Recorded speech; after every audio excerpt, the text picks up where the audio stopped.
नमस्कार दोस्तों, welcome back to Money Matter. Shubham this side से भी रजिस्टर्ड रिसर्च एनालिस्ट।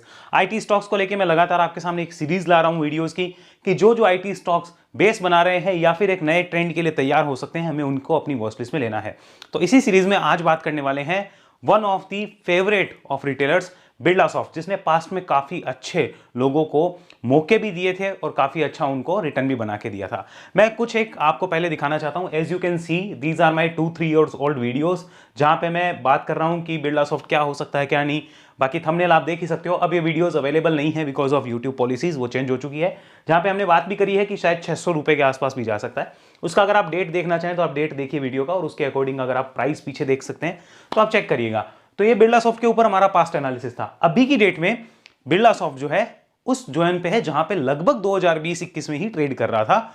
तो अब क्या हो सकता है वो हमें देखना है और सीखना है। आज हम इस वीडियो में कंप्लीट उसका एनालिसिस सीखेंगे। ध्यान रखिए, किसी टाइप से ये वीडियो बाय सेल होल्ड की रिकमेंडेशन नहीं है। हम सिर्फ एक वॉच लिस्ट बना रहे हैं और हम अनुमान लगाने की कोशिश कर रहे हैं कि क्या क्या संभावनाएं हो सकती है। वो संभावनाएं ऊपर की तरफ भी हो सकती है और नीचे की तरफ भी हो सकती है। तो बाय सेल की रिकमेंडेशन तो हुई ही नहीं, इसलिए इस वीडियो को सिर्फ और सिर्फ लर्निंग, एजुकेशन और नॉलेज कंटेंट के लिए देखिएगा। किसी टाइप से बाय सेल की रिकमेंडेशन ना माने। Investment in securities market are always subject to market risk and there is no guarantee of profit. बहुत से लोग बोलते हैं रिटर्न की एक्सपेक्टेशन रखनी चाहिए 0.000%, इवन माइनस में रखो तो अलग बात है।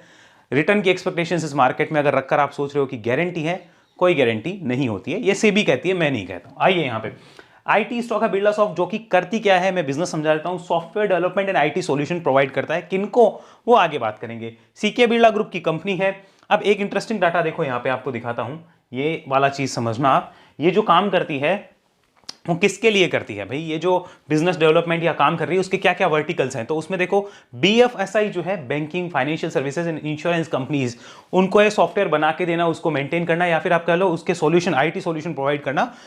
उसमें 25% की रेवेन्यू, मैन्युफैक्चरिंग से 37%, लाइफ साइज कंपनी से 21% और एनर्जी से 17%। मतलब कि ये चार जो इंडस्ट्रीज है जिसके ऊपर इसकी डिपेंडेंसी ज्यादा है। इतना क्लियर हुआ। अब आ जाओ यहां पर, जरा इसको समझो। ये वाला पोर्शन प्रोडक्ट वाइज ब्रेकअप समझो तो क्लाउड और बेस सर्विसेज जो है वहीं से लगभग 70% रेवेन्यू आती है, और ईआरपी जो कि एंटरप्राइज में होती है वहां से रेवेन्यू लगभग जो आती है वो 32% है। अब आओ location wise breakup. What about this, USA से लगभग 90% की रेवेन्यू आती है, यानी कि टैरिफ का इंपैक्ट यहां पे होता है।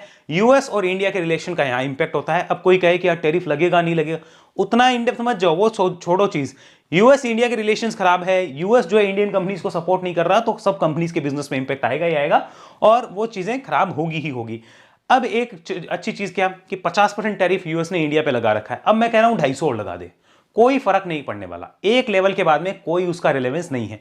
फंडामेंटल्स पे चलते हैं, बेसिक लेवल फंडामेंटल कवर करते हैं। यहां इसको समझना, 430 के आसपास का प्राइस है, ये आपको नोट करना होगा। यहां पे चलते हैं, मार्केट कैप लगभग 12,000 करोड़ की है, प्रमोटर होल्डिंग 40% है, पी रेशियो 25 का है। आरओसी और आरओई को देखते हुए फेयर वैल्यूड नजर आता है, ओवर वैल्यूड तो आप नहीं कह सकते, ध्यान रखो। अगर पीबी रेशियो की बात की जाए तो 3 के पीबी रेशियो पे एक आईटी स्टॉक मिलना आज के 4 साल पहले, 5 साल पहले, सॉरी 4 साल 5 साल नहीं, 2 साल पहले संभव नहीं था। 4 साल पहले तो संभव हो सकता था, उसी वैल्यूएशन पे लगभग आपको आज भी मिल रहा है। यहां पे आ जाओ फाइनेंशियल्स के ऊपर, इसको जरा देखना। This is the financial data, यहां पे नोट करना। इसमें इंटरेस्टिंग चीज ये है कि सितंबर में रेवेन्यू थी 1402 करोड़, वो यहां से रेवेन्यू गिरी है, 1350 करोड़ हुई है। प्रॉफिट्स भी क्या हुआ है, प्रॉफिट्स भी गिरे हैं, 116 करोड़ हुए हैं। क्वार्टर ऑन क्वार्टर थोड़े बहुत प्रॉफिट्स जो है यहां पे बढ़ते हुए नजर आए। अब all this is due to IT sector downside, वहां पे कहीं भी मोमेंटम नहीं है, कहीं भी कोई ग्रोथ नजर नहीं आ रही। वो सबको पता है कि ये हो रहा है और ये हमें भी देखने को मिला है। क्या रिवेन्यू में कोई बहुत बड़ा डाउनसाइड आया क्या? बहुत बड़ा तो नहीं आया। आओ एक बार ग्राफ फॉर्मेट में और ईयरली टर्म्स में समझते हैं। पहले ग्राफ फॉर्मेट को समझते हैं। ग्राफ फॉर्मेट में क्या है, तो अगर रिवेन्यू का ड्रॉप देखना चाहो तो हाईएस्ट एवर रिवेन्यू मार्च 2024 में 1408 करोड़ का था और लास्ट क्वार्टर में लगभग 1350 करोड़ का है। What about the net profits, तो यहां पे आइए, नेट प्रॉफिट को अगर देखेंगे तो बेस्ट एवर नेट प्रॉफिट यहां पे मार्च 2024 का ही था 180 करोड़, और उसके बाद आपने लगातार डाउन ट्रेंड ही देखा है। फर्स्ट टाइम आपने थोड़ा बहुत अप ट्रेंड में आए हैं, बट इतना भी वो अप ट्रेंड का इंडिकेशन हम नहीं कह सकते। एक बार एनुअल डाटा पे आते हैं। What about the annual data, तो best ever profit 2024 financial year का था लगभग 625 करोड़, और अभी जो है 460 करोड़ का प्रॉफिट कंपनी कमा रही है। एक प्रॉफिट खराब नहीं है। ये प्रॉफिट की अगर बात की जाए तो 2021 में 300 करोड़ का प्रॉफिट था और 2022 में 464 करोड़ का, लगभग 4 साल पुराना। क्योंकि अगर हम फाइनेंशियल ईयर की बात करें तो ये 21-22 का था, तो लगभग 4 साल पुराने प्रॉफिट्स के ऊपर और लगभग 4 साल पुराने ही प्राइस के ऊपर कंपनी अवेलेबल है। आइए आगे चलते हैं शेयर होल्डिंग पे, यहां समझते हैं what about the share holding. यहां इसको चेंज कर लेते हैं, यस आइए इसको देखिए प्रमोटर्स की रीसेंट एक्टिविटीज क्या है। तो प्रमोटर्स ने यहां पे कुछ माल थोड़ा सा बेचा है, नोट करने वाली चीज है। एफआईआईज ने भी यहां पे माल बेचा है, डीआईआईज ने भी यहां माल बेचा, तीनों ने ही यहां माल बेचा है। कब? जून से सितंबर के बीच में, मतलब जुलाई, अगस्त और सितंबर में यहां पे उन्होंने माल बेचा है।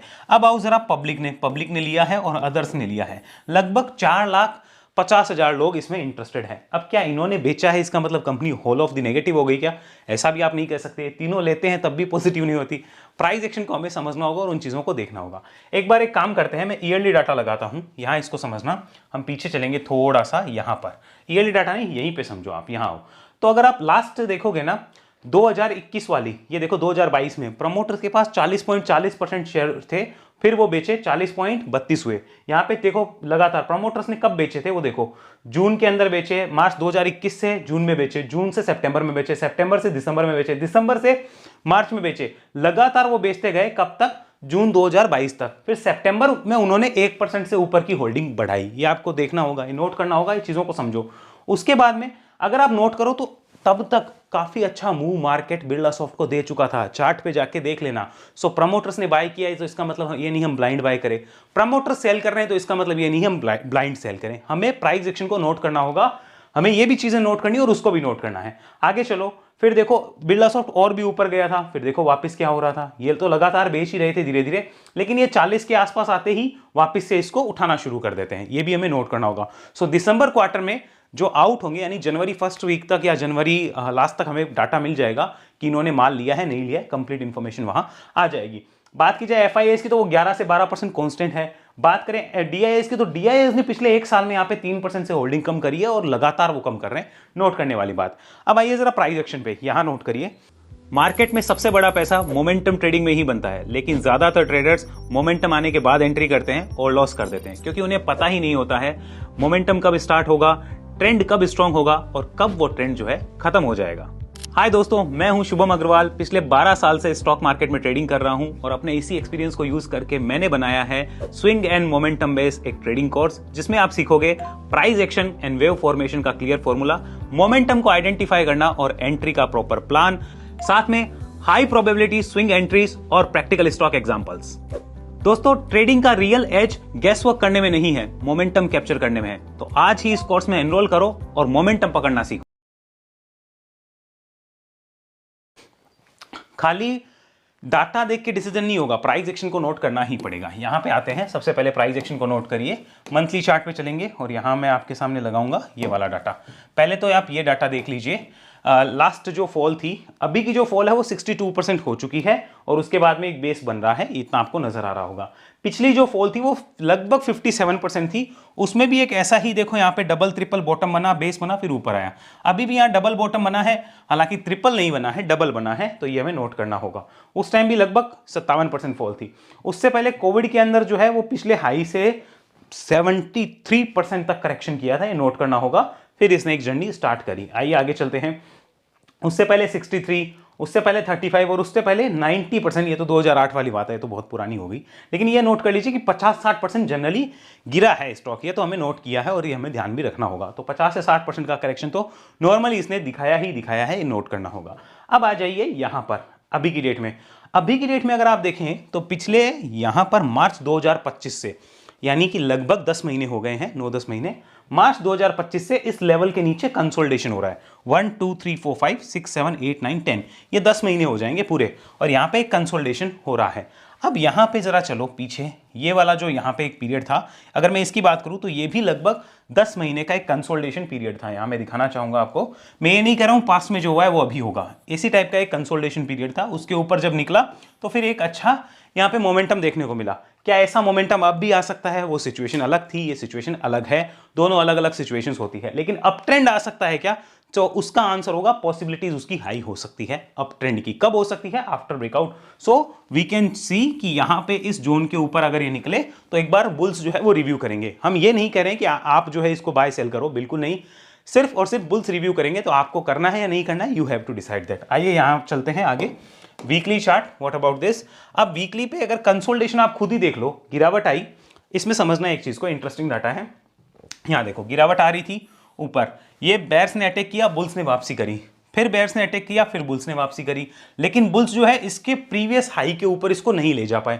फिर बेयर्स ने अटैक किया, फिर बुल्स ने वापसी करी, फिर प्रीवियस हाई के ऊपर आप नहीं ले जा पाए, कोई बात नहीं, फिर बुल्स ने अटैक किया, फिर बेयर्स ने अटैक किया, फिर बुल्स ने वापसी करी, फिर से देखो इस हाई के ऊपर आप नहीं जा पाए, फिर से अटैक किया और फिर से आपने वापसी करी। तो यानी ये फर्स्ट पॉइंट हुआ ना, अगर मैं इसको देखूं तो कायदे से फर्स्ट पॉइंट हुआ जहां पर कि बेयर्स को दूसरी या तीसरी बार धमकाया जा रहा है। कैसे देखो, पहले यहां धमकाया, दूसरी बार यहां और तीसरी बार यहां धमका रहे हैं। कौन धमका रहे हैं? बुल्स। अब बुल्स कौन से हैं? वो अक्यूमुलेशन टाइप के बुल्स है जो धमका रहे हैं और उसके ऊपर रिव्यू करवाने को नए बुल्स को बुला भी सकते हैं। तो हमें इतना ध्यान रखना होगा। क्लियर हुआ? सो इतनी चीजें क्लियर हो गई कि अभी तक डाउन ट्रेंड था, इसको हम क्या बोलेंगे? This is a down trend. हम सिखाने के ऊपर फोकस दे रहे हैं, मेरा रिकमेंडेशन नहीं है, ध्यान रखना। ये हो गया साइडवेज ट्रेंड। ओके, क्योंकि अगर आप सोच रहे हो मेरे वीडियो देख के आप पैसे कमा लोगे, पैसे हमेशा आदमी अपनी तकदीर से कमाता है, अपनी नॉलेज से कमाता है। किसी के वीडियो देख के वो पैसे नहीं कमा सकता, ये मुझे पता है। तो सीखो, सीखने पे फोकस करो। यहाँ पे ये देखो नोट हो रहा है, क्लियर है? तो इसके ऊपर यानी यहाँ पर जितना ये रुके, जितना कंसोलिडेट करे, उसके बाद ऊपर जाता है, तो फिर हम कहेंगे कि एक अप ट्रेंड की शुरुआत हो सकती है। सो वीकली ट्रेंड क्या है? साइडवेज। डेली ट्रेंड क्या है वो हमें देखना है। मंथली ट्रेंड क्या है? साइडवेज। क्लियर है? Ready for the breakout. यहां आइए अब डेली चार्ट पे, व्हाट अबाउट दिस वन।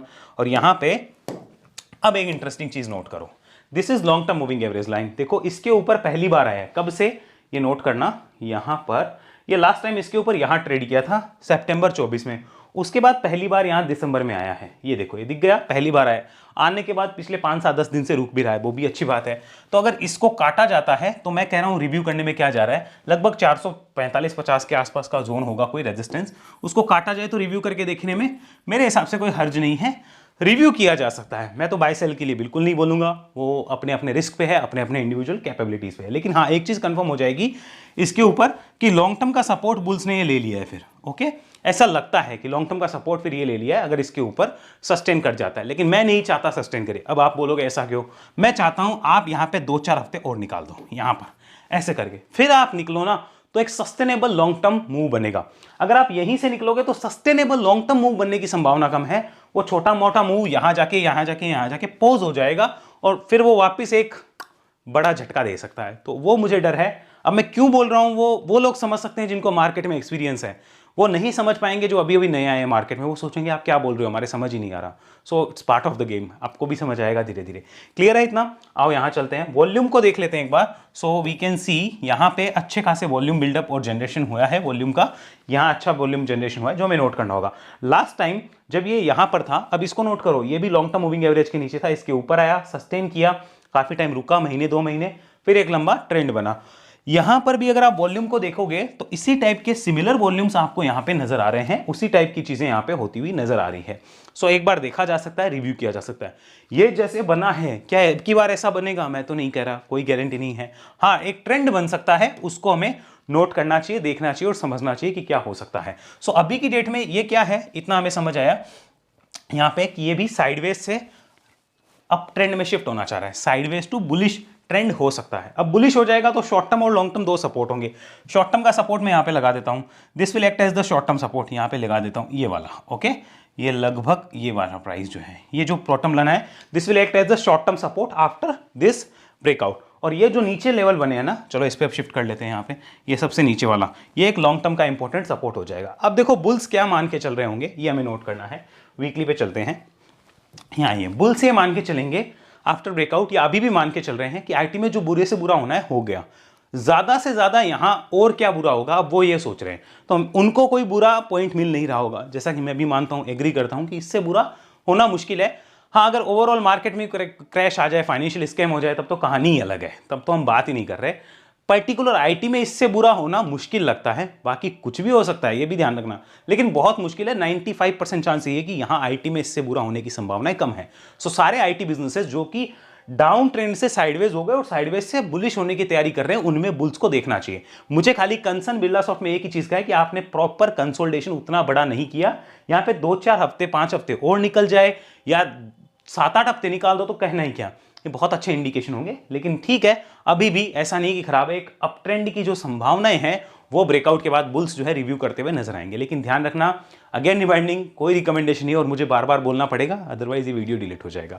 तो उम्मीद होगी वीडियो आपको अच्छा लगा है, ध्यान रखिएगा। अब एक चीज मैं एक्सप्लेन कर देता हूं, उसको और समझ लेना। यहां पे आते हैं, इसको समझते हैं कि हम बात करते हैं वो लोग जो कि इन्वेस्टर्स हैं, जो बुल्स इन्वेस्टर्स हैं, वो इसमें क्या देख रहे होंगे। पहले वो हैं जो कि इस पॉइंट पे एक्यूमुलेशन की सोच रहे हैं, उनके लिए ना कोई स्टॉप लॉस होता है ना कोई और। वो कह रहे हैं कि कंपनी जो है अपने हाई से 50-60% हर बार करेक्ट हुई है और 50-60% करेक्शन के बाद में हर बार उसने अच्छा काम किया है। तो 50-60% करेक्शन पे जिसने एक्यूमुलेशन किया है उसको कुछ ना कुछ साल से 2 साल में मिला है। तो ये वो लोग हैं जो 1-2 साल के लिए अपना जो है वो ये मेथड फॉलो कर रहे होंगे। ये वैसे बुल हैं। दूसरे बुल्स कौन से हैं? दूसरे वो बुल्स हैं जो कह रहे हैं waiting okay for up trend. ये अप ट्रेंड के लिए वेट कर रहे हैं, उनके लिए इस पॉइंट पे अप ट्रेंड है और फिर ये इंपॉर्टेंट सपोर्ट हो जाएगा। क्लियर? और वो इसके साथ लॉन्ग टर्म में अपने हिसाब से देख सकते हैं, अपने हिसाब से। अपने हिसाब का मतलब हुआ कि कोई यहां उसको आधा काट सकता है, कोई यहां, कोई यहां, कोई यहां, कोई यहां, जिसकी जहां मर्जी है वो वैसे करेगा अपने हिसाब से। अब आते हैं स्विंग प्लेयर्स क्या करेंगे? तो क्या फ्रेश स्विंग वाले प्लेयर्स इस पॉइंट के ऊपर आएंगे? Answer is yes. वो अपनी वॉच लिस्ट में लेके बैठे हैं, तो वो वॉच लिस्ट में लेके बैठे हैं एंड रिव्यू करेंगे वो ब्रेकआउट के ऊपर। ये ध्यान रखना, उनके लिए ये जो शॉर्ट टर्म सपोर्ट है ना, ये एक इंपॉर्टेंट लाइन बन के नजर आएगी। क्लियर हुआ? सो ये इस तरीके से जो है वो चीजें आपको देखनी और समझनी है कि बुल्स की थिंकिंग क्या है और बाकी चीजें कैसे निकल के आती है। मुझे पर्सनली जो चाहिए वो मैंने आपको बता दिया। जितना आप कंसोलिडेट करोगे उतना आप स्ट्रांग होगी, उतनी आपकी नींव स्ट्रांग होगी, उतना अच्छा आपके लिए होगा। लेकिन नहीं भी हो रहे हो, so we have to check that market में अपॉर्चुनिटी जितनी होगी उसके हिसाब से हमें एडजस्टमेंट करने ही होंगे। बड़ी अपॉर्चुनिटी अगर नहीं देगा मार्केट, तो आप और मैं उसका गला पकड़ के तो निकलवा नहीं सकते, हमें तो अपने आप को ही एडजस्ट करना पड़ेगा। We can't do anything. उम्मीद है वीडियो अच्छा लगा है, लाइक शेयर सब्सक्राइब जरूर करिएगा। और ऐसे एनालिसिस मुझसे 1-to-1 सीखना चाहते हैं तो वेव एनालिसिस में आ सकते हैं, उसके लिए आप इस नंबर पर संपर्क करिए।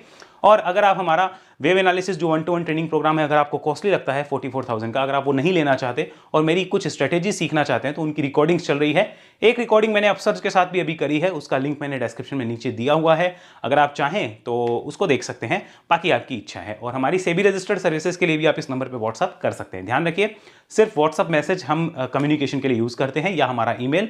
हम किसी टाइप से कोई भी कॉलिंग ना आपको करते हैं, ना हम किसी की कॉलिंग अटेंड करते हैं, ताकि हमारा सारा कम्युनिकेशन राइटिंग में रहे, सेफ रहे, सुरक्षित रहे। अगली वीडियो मिलेंगे, तब तक के लिए धन्यवाद। जय हिंद, जय भारत।